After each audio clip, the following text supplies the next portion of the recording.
مت دینی پڑے۔ حالات کی تلخیاں آج دیکھیے دنیا کے اوپر، آج 56-57 اسلامی ملک حق کے ساتھ کھڑے نہیں ہو پا رہے۔ فلسطین کے اندر جو قیامت بپا ہے، چند نہتے ٹینکوں سے اور توپوں سے لڑ رہے ہیں، اور 56-57 اسلامی ملک جن کی غیرت کا جنازہ نکل گیا۔ یہ OIC کا اجلاس ہوا ہے اور عرب لیگ کا، کتنے بے شرم لوگ ہیں، کیسے تصویریں اور جھنڈوں کے آگے کھڑے ہوئے تھے۔ تم نے کیا کیا ہے کہ یوں کھڑے سینہ تان کے تصویریں کھنچوا رہے ہو؟ کہاں گئی تمہاری غیرت؟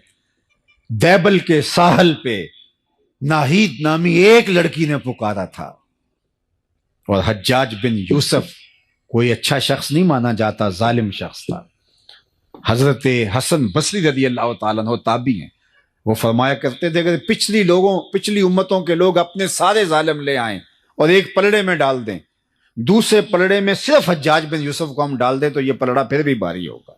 اتنا بڑا ظالم تھا، لیکن اس نے دیکھا کہ محراب کے پیچھے آوازیں آ رہی ہیں، تو اس نے معلوم کیا تو پتہ چلا کہ دیبل سے ایک جہاز پہنچا ہے اور فریاد کی گئی ہے اور حجاج کو پکارا گیا ہے۔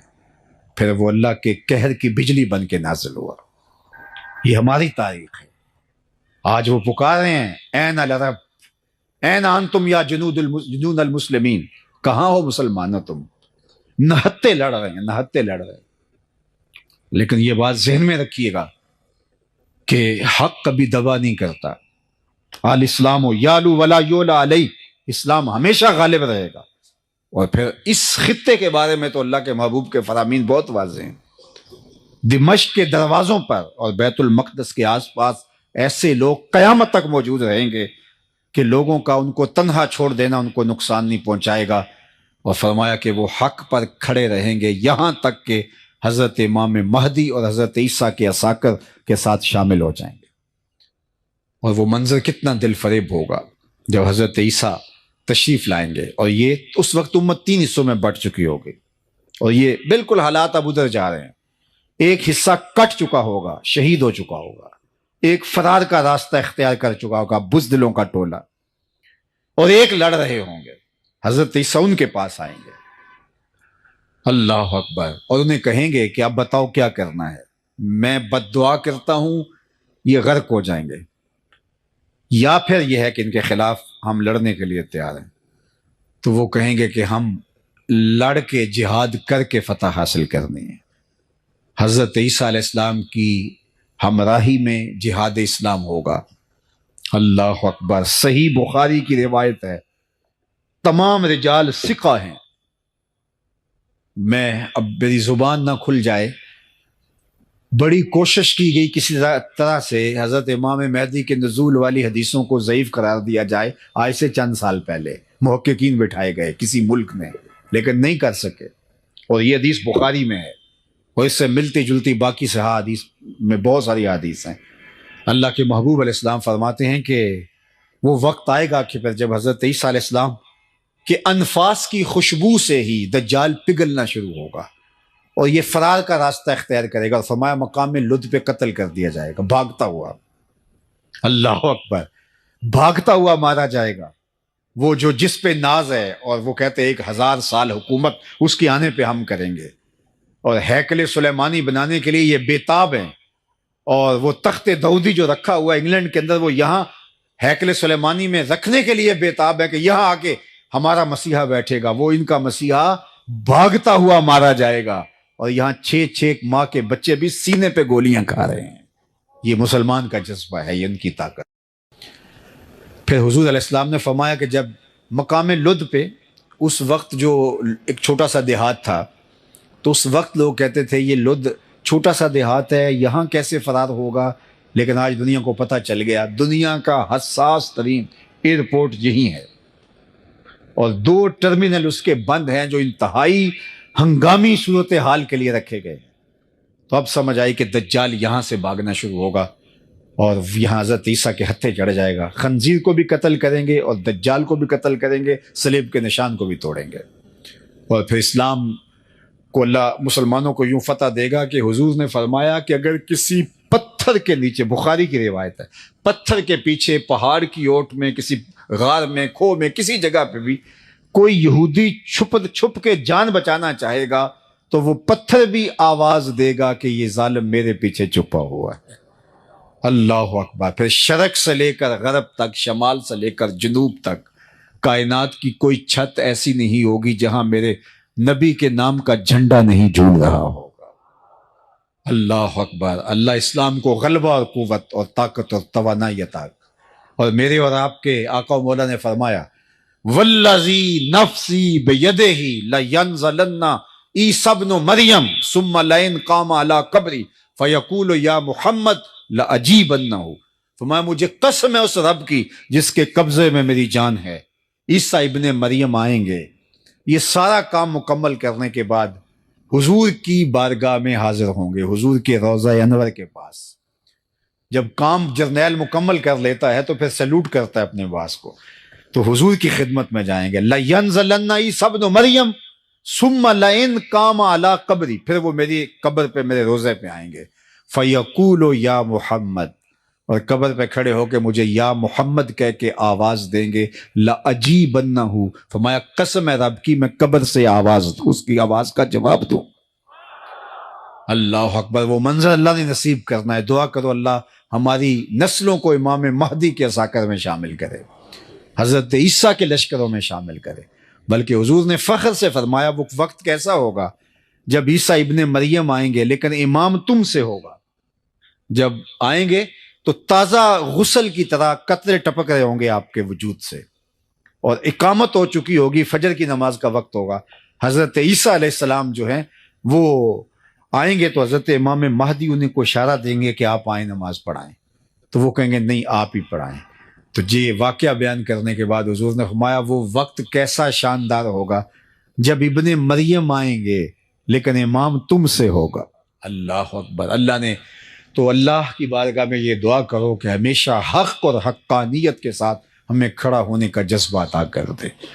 تو ام المومنین نے کہا کہ آپ کا رب آپ کو کبھی بھی پریشان نہیں ہونے دے گا، اس لیے کہ آپ کے اندر یہ وصف ہیں۔ یہ نمایاں 6 وصف ام المومنین نے بیان کیے۔ آئیے میں اور آپ دیکھیں، اپنے اندر اتر کے دیکھیں۔ میں یہاں اگرچہ ممبر پر بیٹھا ہوں لیکن میں اپنے اندر اتر کے دیکھوں، میرے اندر یہ اوصاف ہیں، ان اوصاف کا کوئی حصہ ہے، اگر ہے تو مجھے مبارک ہو۔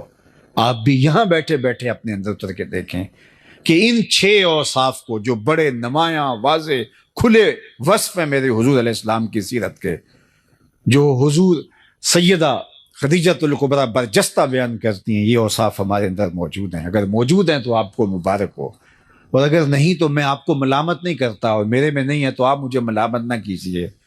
ہم آج سے عزم کر کے یہاں سے اٹھے کہ یہ 6 وصف اپنے اندر پیدا کرنے کے لیے جد و جہد کریں گے۔ پھر سن لیجئے، انک لتصل الرحم، آپ صلہ رحمی کرتے ہیں۔ دوسرا وصف وتصدق الحدیث، آپ ہمیشہ سچ بولتے ہیں۔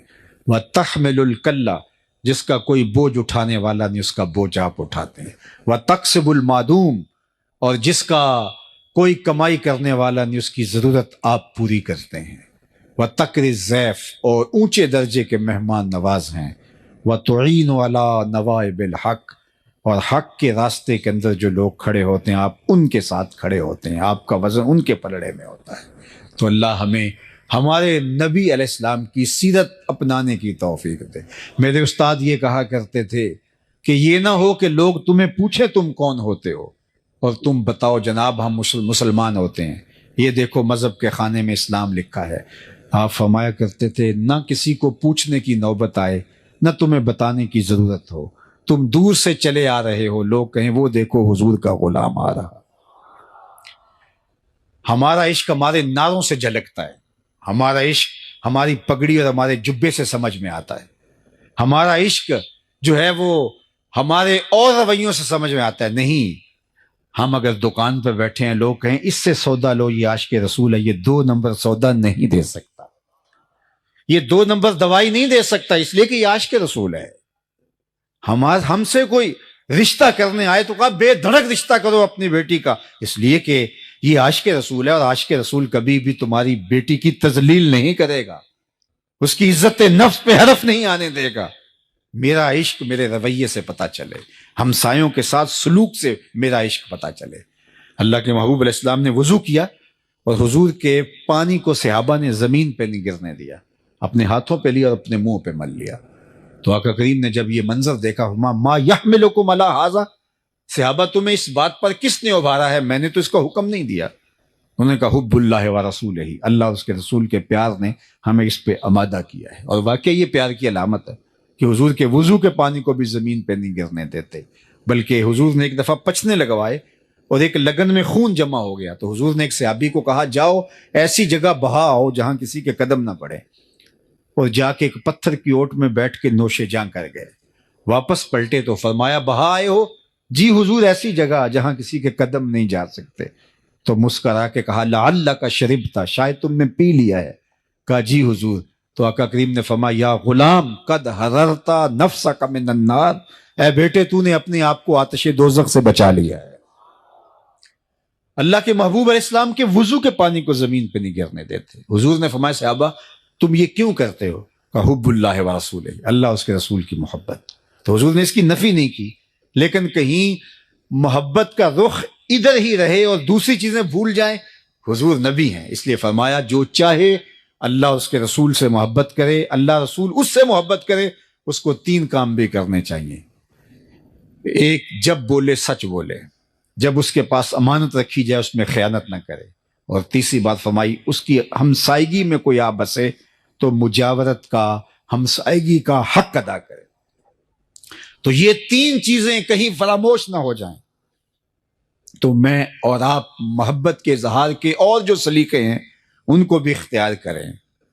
میں خاموشی سے بات کرنے کا عادی ہوں، تو کسی نے کہا کہ یہ نعرے کو پسند نہیں کرتا، ایسا نہیں ہے، لیکن میں کہتا ہوں تھوڑا سا اپنے آپ کے اندر اتر کر کے دیکھو، پسند ناپسند کی بات نہیں ہے، ہم تھوڑا سا غور کریں۔ ہمارا عشق صرف نعرے میں نہیں رکھا گیا، نعرہ بھی محبت کا ایک اظہار ہے، میں انکار نہیں کرتا، لیکن ہم نے اپنے رویے کو دیکھنا ہے، ہم ہمسایوں کے ساتھ کیسے ہیں۔